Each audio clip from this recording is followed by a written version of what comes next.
The hostess didn't look up right away. That was the first thing. The small, deliberate pause. The kind that isn't about being busy.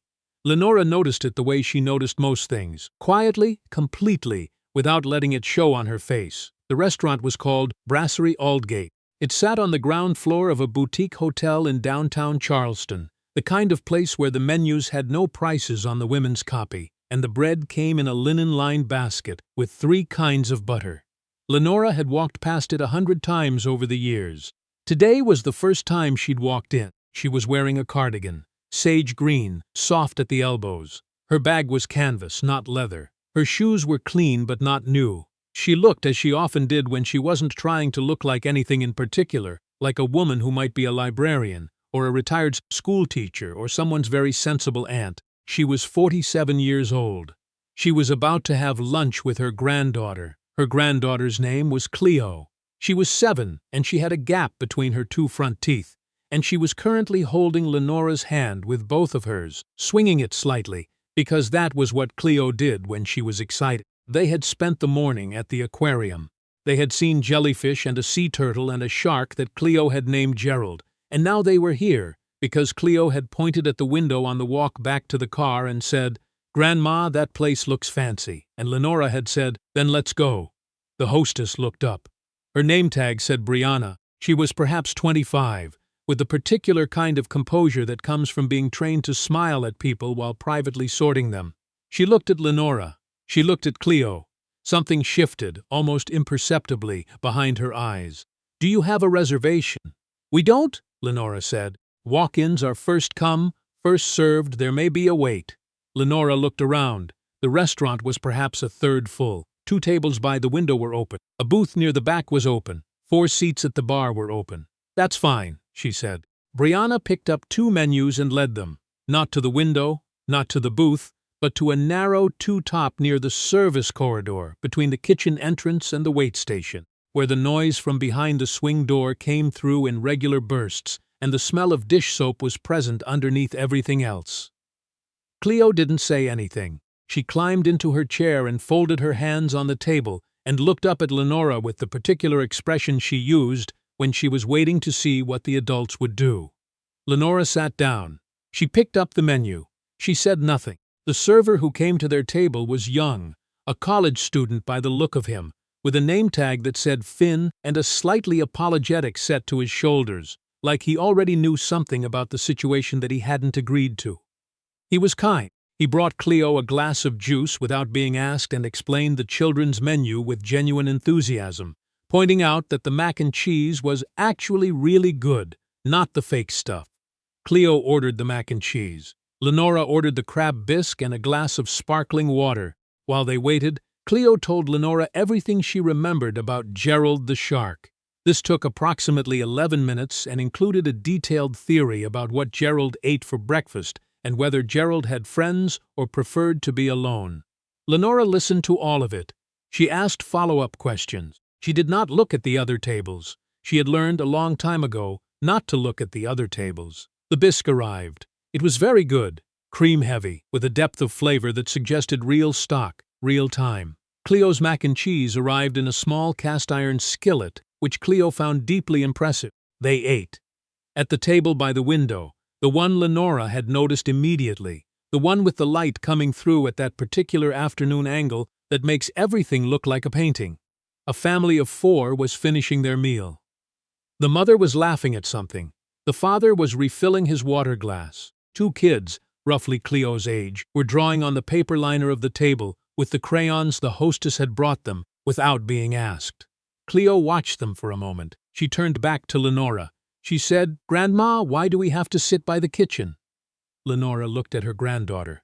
The gap-toothed smile, the serious eyes. 7 years old and already asking the right questions. "We don't have to," Lenora said. "We chose to stay." "Why?" "Because the food is just as good from here." Cleo considered this. She took a bite of mac and cheese. "Gerald would have wanted us to stay," she said finally. "Gerald would have," Lenora agreed. "He appeared at 10 minutes past 1. His name was Conrad Pell. He was the general manager of Brasserie Aldgate, a position he had held for 4 years, and he wore it the way certain men wear authority, like a jacket that fits a little too well, like something they put on in the morning and forget to take off. He was tall, blonde going silver at the temples, with the particular brand of handsomeness that comes from having been told you were handsome so often that you started using it as a form of punctuation. He walked the floor the way he always did at this hour, slowly, hands clasped behind his back, pausing at tables to exchange a word with guests he recognized. He had a very good memory for faces. He remembered who had ordered the good wine, who had celebrated a birthday, who had tipped generously. He also remembered, in a different register, who had complained, who had asked too many questions about the menu, who had come in looking the wrong kind of way. He saw Lenora and Cleo at 3 minutes past entering the floor. He stood at a slight distance and watched them for a moment. The canvas bag, the cardigan, the child with the gap teeth, the table by the kitchen where Brianna had put them, which was not a coincidence. He walked over. "Ma'am." Lenora looked up. "I wanted to check in on your experience today." He said it pleasantly, the way you say something when the pleasantness is the point, not the content. "It's been lovely," Lenora said. "The bisque is excellent. Glad to hear it." He paused. He looked at Cleo. He looked back at Lenora. "I do want to mention we've had some reports from other guests about noise." The table was quiet. Cleo had stopped eating. She was watching him the way children watch adults when they sense something wrong but don't have the vocabulary for it yet. "Noise," Lenora repeated. "Children can be disruptive.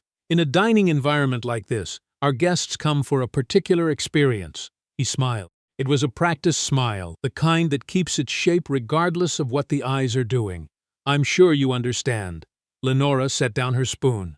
"My granddaughter," she said, "has been telling me about a shark she named Gerald. She has been doing this at a volume appropriate for a library. Of course, I'm not suggesting." "What are you suggesting, Mr. Pell? Conrad Pell, Mr. Pell." She said it evenly. "No heat, no rise. What are you suggesting?" Something flickered across his face. He hadn't expected the question to come back that cleanly. He recalibrated. "I think it might be more comfortable for your party," he said, "if we moved you to a table in our private section. We have a small dining area adjacent to the kitchen that's reserved for. We're already adjacent to the kitchen." The words landed simply. Cleo looked up at Lenora. Finn, passing nearby with a water pitcher, took a slightly longer route around the table. Conrad Pell's smile held. "Barely.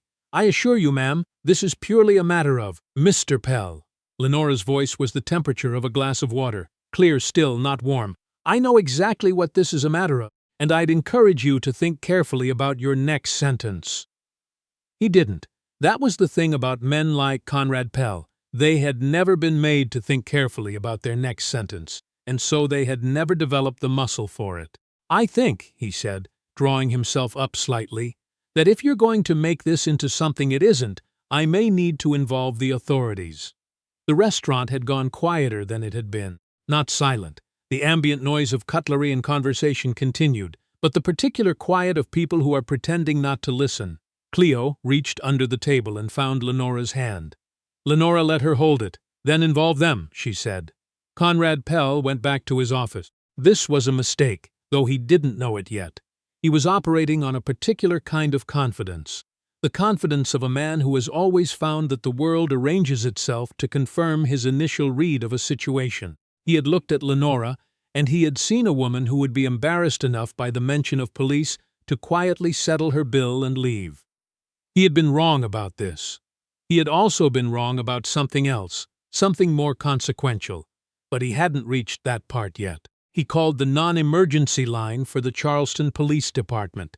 He reported, in a low and professional voice, that there was a disruptive patron at his establishment who was refusing to comply with management's reasonable requests, and that he believed the situation might escalate.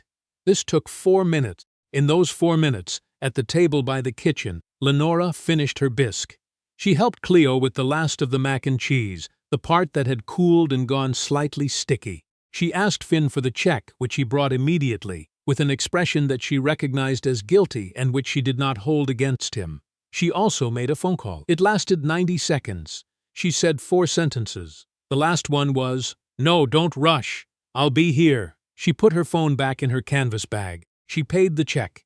She left a 40% tip, because Finn had been kind and she didn't hold the geography of the table against him. Then she sat and waited. Cleo had taken a small notebook from her pocket. She carried it everywhere, for observations, and was drawing Gerald from memory. The shark was rendered with significant artistic confidence. "Is everything okay, Grandma? Everything's fine, baby. Are the police coming?" Lenora looked at her granddaughter. 7 years old. This moment, too, would be something Cleo carried. She intended to make sure she carried it as something other than fear. "They might be," she said. "And that will be fine. You haven't done anything wrong. I haven't done anything wrong. When you haven't done anything wrong, you don't need to be afraid of anyone." Cleo looked down at Gerald. She added a fin. "Gerald isn't afraid of anything either," she said. "No," Lenora agreed. "He's a very confident shark." 2 officers arrived at 1:43.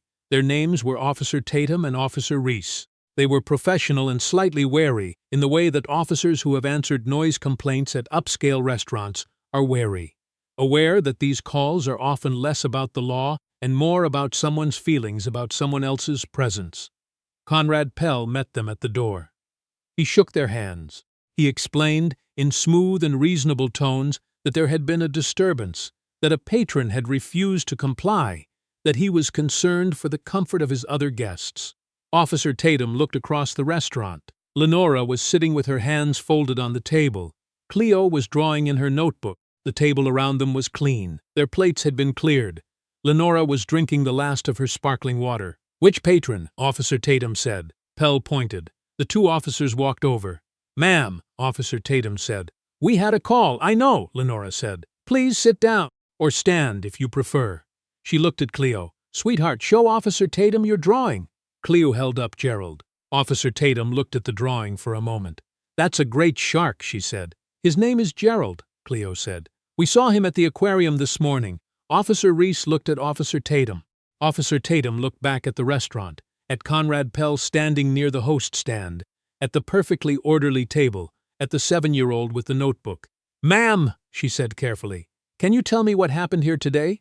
"I'd be glad to," Lenora said. "And I'd ask that Mr. Pell be present when I do." She told it plainly. The seating by the kitchen, the visit from Mr. Pell, the noise complaint about a child who had been quieter than most adults in the room, the suggestion that they move to the private section adjacent to the kitchen, a section, Lenora noted, that she happened to know did not exist on the floor plan, because she had seen the floor plan, the threat of police, her response to the threat. She said all of it the way she had been trained, over many years, to say things in rooms where the stakes were high, without performance, without escalation, with the particular authority of someone who has learned that facts, spoken clearly, are their own argument. Conrad Pell stood nearby and said, twice, that she was mischaracterizing what had occurred. Lenora looked at him when he said this. She said, Finn, who had been standing at a discreet distance since the officers arrived, walked over. His face had the look of a man who has been waiting for permission. He confirmed the seating. He confirmed the visit from Mr. Pell. He confirmed that the child had not been disruptive. He said this without drama, in the straightforward tone of a person who has simply decided that the truth is less complicated than the alternative. A woman at a nearby table, who had been eating quietly throughout, cleared her throat. "Excuse me," she said. "I've been sitting here since before they arrived. The little girl has been completely quiet. I actually thought she was remarkably well behaved." She paused. "I'd be happy to say so officially if that matters." Her name was not asked. She offered it anyway. It was noted. Officer Tatum turned to Conrad Pell. Conrad Pell looked at the table, at the officers, at Finn, at the woman from the other table, at Lenora. He had the expression of a man standing in a room that has just finished rearranging itself around him. "I was acting in the best interests of the restaurant," he said. "Of course," Lenora said. She reached into her canvas bag. She took out a card. It was a simple card, no logo, no flourish. Her name, a title, a phone number. She placed it on the table. Officer Tatum picked it up. She looked at it for a moment. She looked at Lenora. She looked at the card again. What the card said, and what Conrad Pell had not known, and what Brianna at the host stand had not known, and what no one in Brasserie Aldgate had known except the ownership group and the 2 people at the very top of it, was this. Lenora Whitfield had not walked past this restaurant 100 times because she lived nearby. She had walked past it because she owned the building it sat in. She owned the building and the hotel above it, and 2 other properties on the same block through a holding company she had structured with her husband 17 years ago when they were building something from the early middle of nothing. And she had continued to own them through the years when her husband's name had become the name that appeared on buildings. And her name had remained, as she preferred, largely unattached to anything public. She was also, as of 8 months ago, the sole trustee of the Aldgate Hospitality Group, which was the parent company of Brasserie Aldgate. Following a restructuring she had overseen personally, she had not come in to perform an inspection. She had not come in to exercise anything. She had come in because her granddaughter had pointed at the window and said, "That place looks fancy," and because Lenora believed, as she had always believed, that a person should be able to go where their grandchild points without it becoming a lesson in what the world thinks of them. It had become a lesson anyway. That was not her fault. It was, however, now her matter to address. She called Marcus first. Marcus Aldgate was the managing director of the Aldgate Hospitality Group and had been for 11 years one of the people Lenora trusted most with operational decisions. He answered on the second ring. She told him what had occurred. She told it the same way she had told the officers, clean, sequential, without embellishment. When she was finished, there was a pause. "Where is Pell now?" Marcus said. "Standing approximately 12 feet from me." Another pause. "Do you want me to?" "I already handled the call that needed to happen," she said. "What I need from you is documentation. Employment file, incident reports, anything in the last 2 years. Send it to legal by end of day. Done." And Marcus. She looked at Cleo, who was still drawing, now adding what appeared to be a second shark, a friend for Gerald. "Review the seating assignment practices for this location. I want to know if today was an anomaly or a pattern. I'll have something for you by morning." She thanked him and ended the call. She turned to Conrad Pell. He was standing with his arms crossed in the manner of a man who is trying to look composed and is not fully succeeding. "Mr. Pell," she said, "I'd like to have a conversation in your office." He blinked. "I don't think that wasn't a request." What happened in the office took 11 minutes. It was not a confrontation. Lenora did not raise her voice. She did not at any point say anything that could not have been said in front of a court reporter. This was a habit she had built over 23 years of being in rooms where the power arrangement was not what it appeared to be, and where the people who lost control of their words were always the ones who lost the room. She told Conrad Pell what she owned. She told him in the order she had come to own it, because she had found that the sequence mattered, that people understood power differently when they understood it had been built rather than inherited. She told him what she had heard from Finn. She told him what she had observed from the table by the kitchen, where she had spent 90 minutes. She told him what she intended to do. He interrupted her 3 times. The first time, she waited until he finished and continued. The second time, she waited until he finished and continued. The third time, she looked at him with an expression that had no name but communicated, with complete clarity, that there would not be a fourth. He did not interrupt again. When she was done, she said, "You'll receive formal notice through the appropriate channels. For now, I'd ask you to end your shift. You can't just—" "I own this building, Mr. Pell. I own the company that holds the lease on this restaurant. I am the trustee of the group that employs you." She said it without satisfaction, without theater. "I can." He looked at the desk, at the plaques on the wall, at the framed photo of the restaurant's opening night, 10 years ago, in which he appeared second from the left, smiling. "This is because of a complaint about a child," he said. "This is completely disproportionate." Lenora stood. She picked up her canvas bag. "No," she said. "This is because of what you decided about 2 people within 30 seconds of seeing them, and everything you did after that. The child is the reason I was here today. She is not the reason we're having this conversation." She walked to the door. She paused. "The bisque," she said, "is genuinely excellent. Please tell the kitchen I said so." She went back out to the table where Cleo was waiting. Cleo had finished Gerald and Gerald's new friend, who was named Patricia.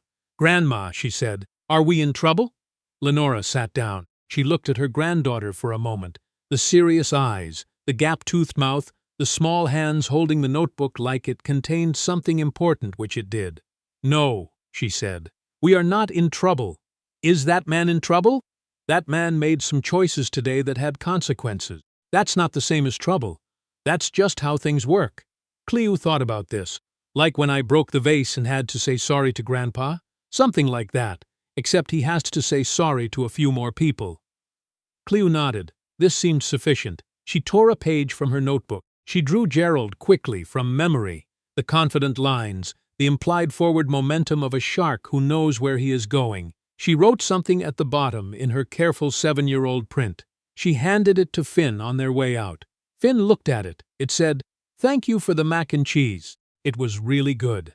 Cleo and Gerald. He folded it and put it in his apron pocket. They walked out into the Charleston afternoon. The light had shifted since they'd gone in, golden now, lower, the particular quality of late afternoon in summer that makes everything look slightly more significant than it is. Cleo took Lenora's hand with both of hers and swung it slightly. "Can we go back to the aquarium tomorrow?" she asked. "I want to see if Gerald remembers us. I think we can do that. Do you think he will? Remember us?" Lenora considered the question with the seriousness it deserved. "I think Gerald is a very perceptive shark," she said. "And I think perceptive creatures tend to remember the people who pay attention." Cleo accepted this.